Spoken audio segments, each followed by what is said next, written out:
Hey everyone, welcome back. Before we get into the stories, the first story is very dark and actually mentions murder. So yeah, it's a dark one. Also, be sure to send in your stories if you have one. You can send in your story at southerncannibal.com. I'll have the link down in the description and in a pinned comment. All that being said, I hope you enjoyed the stories. And remember to always stay hungry.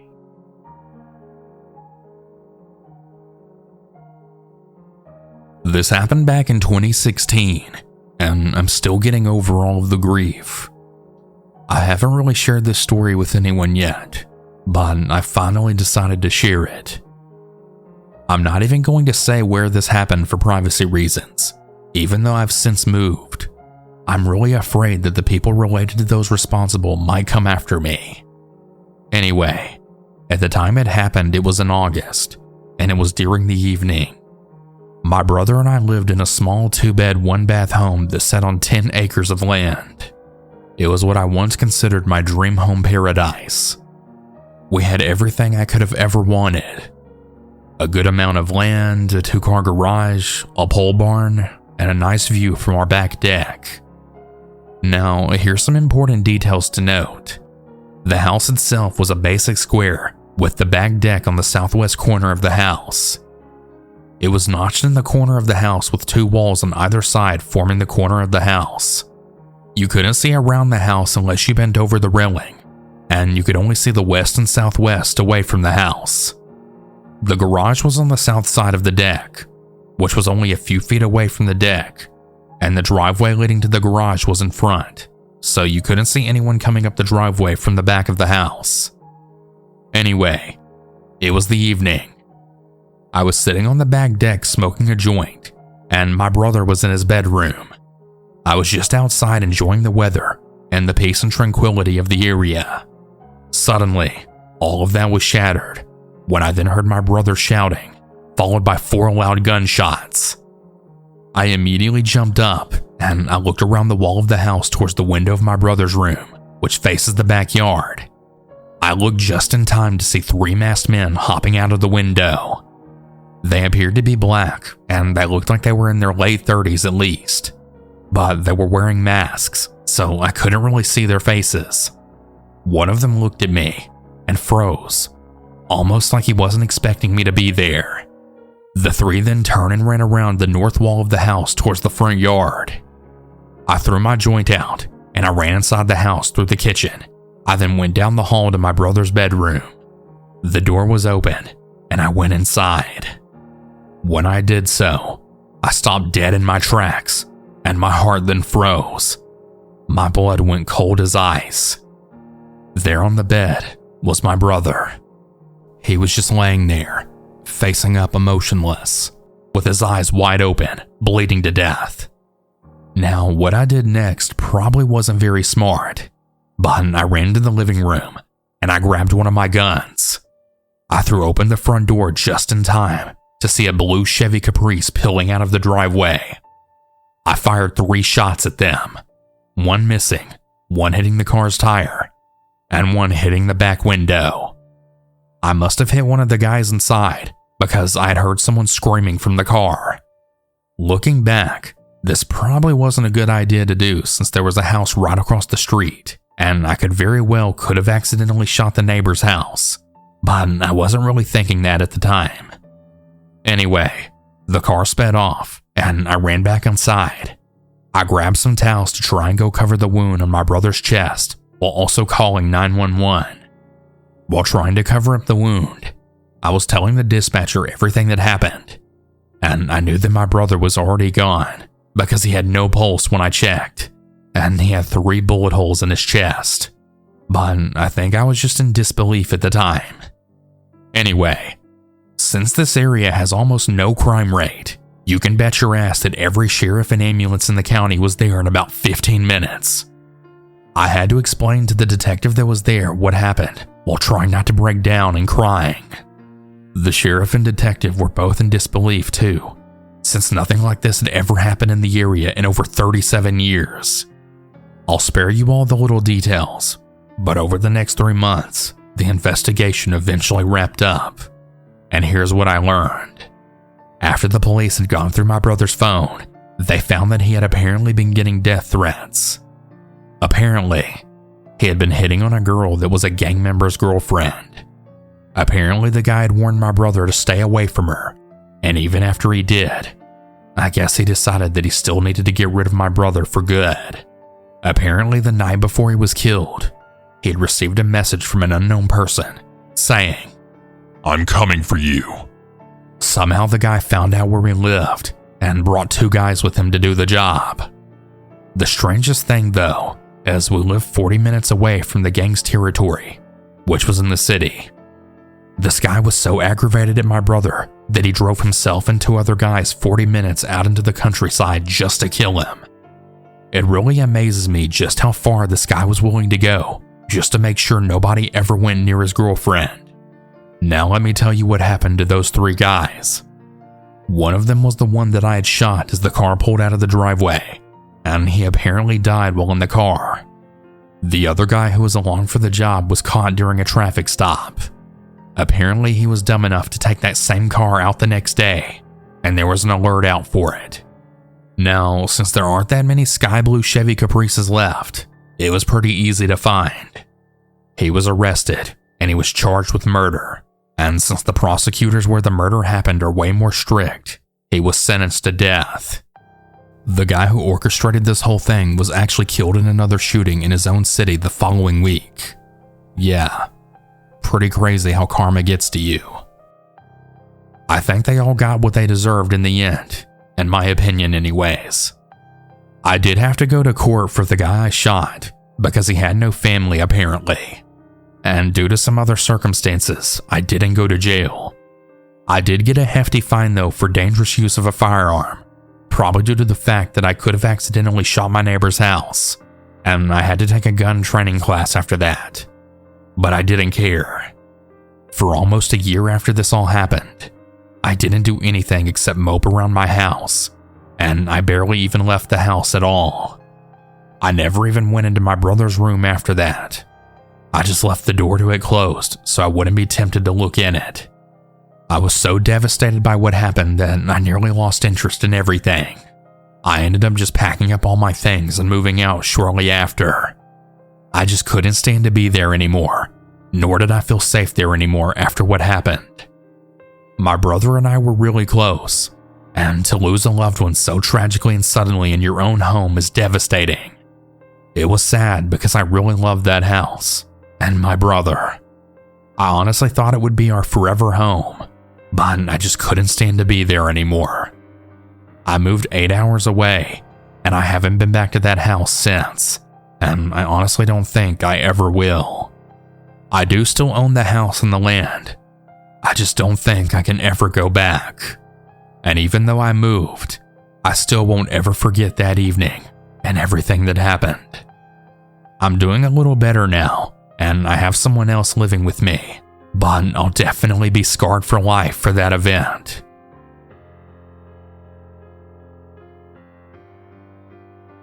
I was never really a deep sleeper, which is a good thing, especially after this night, and it's one of the best qualities I'm happy about. It was a cold November night.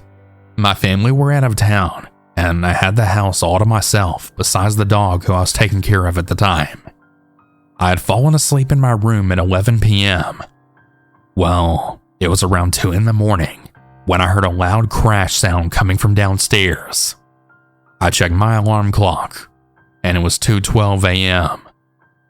I yawned and got out from my bed, and I then stood up, walking towards the door. I had heard the floor's thud, as if someone was walking around. I slowly opened my door, but stopped as I then heard footsteps starting to walk down the hallway, which was right outside my bedroom door.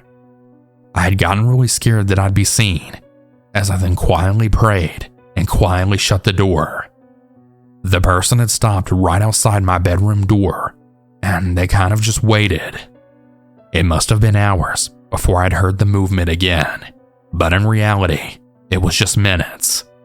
I heard the footsteps start to go down the steps. I opened the door, and I quickly made my way to the steps, but saw nothing. I heard the door shut, and I quickly looked out the window closest to the steps to then see the driveway, but I saw nobody outside. I did happen to live near a graveyard, so paranormal activity couldn't always be ruled out, but I had no idea what this was. I took several deep breaths, and I decided the best thing I could do was lock my front door and go back to bed. I woke up the next morning going over all the events of last night in my head. There were no windows smashed in the entire house, so I'm still not sure what that loud noise was that woke me up. I know this may sound messed up, but I had kind of chalked it up to paranormal activity. A spirit must have come into my house last night. It's not a very comfortable feeling or thought, but at least it's better than a person. But hear me out. When I walked towards the back door, my heart nearly stopped at what I saw. I then saw footprints from a boot, and the back door I'd forgotten to lock last night had been quietly opened with a lockpick. So yeah, this wasn't a supernatural occurrence like I originally thought. This was a home invasion attempt. I'm just really glad I never got hurt in the process.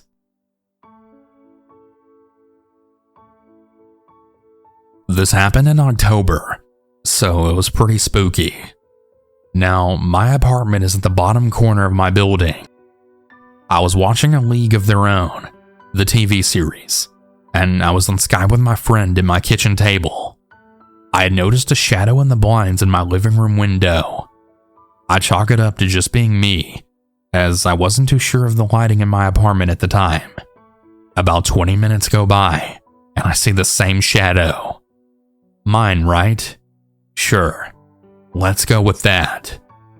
About 5 minutes later, I hear a very loud cough. I then said to myself, hold the fuck up. I was alone. There's no reason it should have been sounding like it's the same room as me. Instinctually, I turn to the window, and I see the same shadow. I move around a little bit, and it stays absolutely still. When it clicks in my head what the fuck's happening, I grab a pair of scissors I had sitting on my table from a project. I get up slowly, and I then bulldoze through my living room right towards my window. I slap my blinds out of the way as I was then screaming, "I will literally gut you from armpit to asshole," when I then come face to face with an old scraggly methed out man for maybe 2 seconds, which felt like an eternity. He turned around and scampered towards either my bedroom window or the side entrance of my building, but I didn't stick around to find out. I then ran to the only room in my apartment without a window, my bathroom.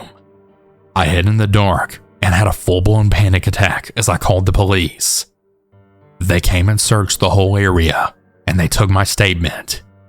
After searching for the man, the one officer then told me that the man was gone or hiding. I replied, he's hiding. That's just perfect. The building security team told me to call them if I needed anything, and to maybe stay out of my apartment for the night. But the story doesn't stop there. 1 week later, I was entering my building with one of my friends who was spending the weekend with me.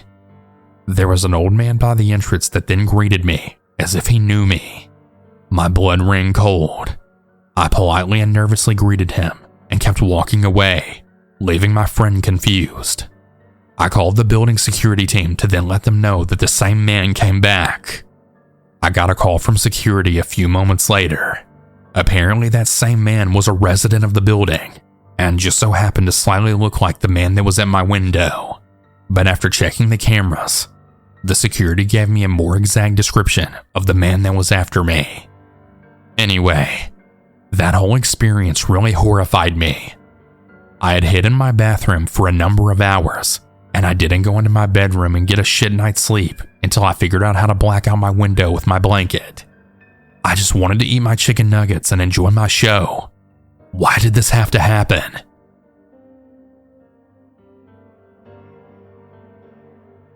This story isn't as crazy as others you may typically hear, but I still feel it's necessary to put this one out there.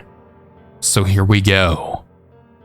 This incident occurred during October of 2020. My mom invited her cousin over to play some cards. They played for a pretty long time. It was 4 a.m. when my mom's cousin decided to finally leave. My mom volunteered to walk her to her car for safety. While her cousin was pulling out, my mom had spotted this sketchy-looking man walking by our home. He was on the older side, bald, and he was wearing all black. She didn't think too much of it, so she came back inside and made sure that everything was locked. My mom had later woke me up to tell me that she had finally stopped playing and that she was now getting ready for bed. My sleep was broken, so I decided to get on my phone until I drifted back off. A few minutes later, I heard a banging noise coming from the backyard. I was a bit confused because I knew my dad was still asleep, and there was no way he was in the backyard. I didn't even care to look out the window, which is something that I regret to this day. My mom, however, well, she found it strange as well, and she looked out the kitchen window. The minute she looked out, she saw a strange man trying to break into our shed with a crowbar. When they locked eyes, my mom then realized that it was the same man she saw walking past our home just minutes ago. She immediately started cursing him out and shouting at him to get off our property, and she did so in the most intimidating tone. This made me and the rest of our family jump out of all of our beds. My dad was quick to come out with his gun, while me and my mom then grabbed a weapon. We hopped in my dad's truck and then drove around the entire neighborhood looking for the man. Unfortunately, we didn't find him, so we just came back home and we all just processed what just happened. We were all a bit shocked because we had never experienced anything like this before, but the story doesn't end here. Fast forward to the weekend. My parents were coming home from a short trip when all of a sudden, she had spotted that same man standing in a field taking selfies. He actually had the nerve to carelessly show his face in an area where he attempted to steal from. My mom then told my dad to stop the truck so she can get a good look at him first. When she then confirmed that it was indeed him, my dad got out of the car and confronted the man. The man looked shocked, and he nervously declined that it wasn't him, as he then ran off, avoiding any more conversation. That was enough, as my dad ran behind the guy and then punched him. My mom was so furious that she was about to hit the man with the truck, but thank God my dad stopped her. My dad then told the man, "If you ever come back to our house and try and steal from us again, I promise I'll kill you." My dad decided to give the neighbors a heads up about the thief on our street. The neighbors stated that their sheds were broken into as well, and also had missing objects. I'm just really glad the man wasn't as successful when it came to our property. Before I go, I just want to let others know, if you ever hear any suspicious noise inside or outside your home, don't hesitate to look. You never know what's going on. Thank you for listening to my story, and please be safe out there.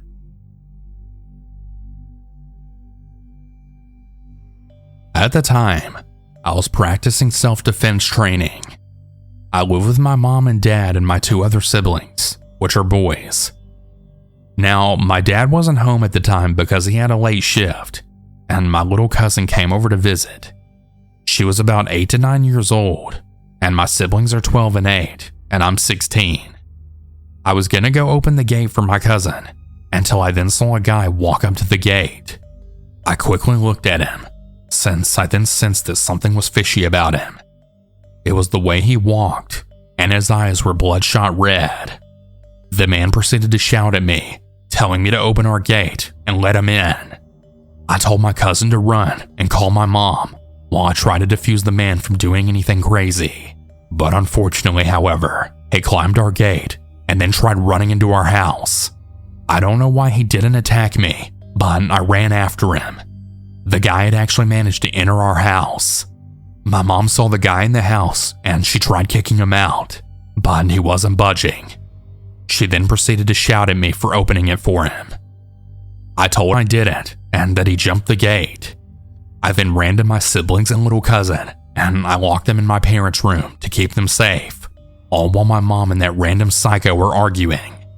After that, I went to go grab a kitchen knife, and that's where my self-defense training comes in. I ran to the man and I slashed him on the arm with the knife. I slashed him twice, but he still didn't budge. I don't know what he was on about, but he really took the hit, and he wasn't even acting like he was in pain. My mom then tells me to go get the dog. Now I have a really big dog, and she's a pit bull. She's not very friendly, so for my mom to tell me to open up for her, it scared me the fuck out. I opened for the dog, and then she proceeded to tackle the man and rip at him. I don't know how, but he managed to escape after that. My mom then immediately called my dad, and I put up the dog. I then went to unlock the door for my siblings and cousin to come back out. We never did end up calling the police about it, because the police in our area don't really do anything about the issues that happen. Although the story is not that scary, it really fucked me up badly. I now carry a knife with me anywhere I go, and I would advise you carry something as well just for your own protection. Please everyone, be safe out there, and I really pray and hope nothing like this ever happens again.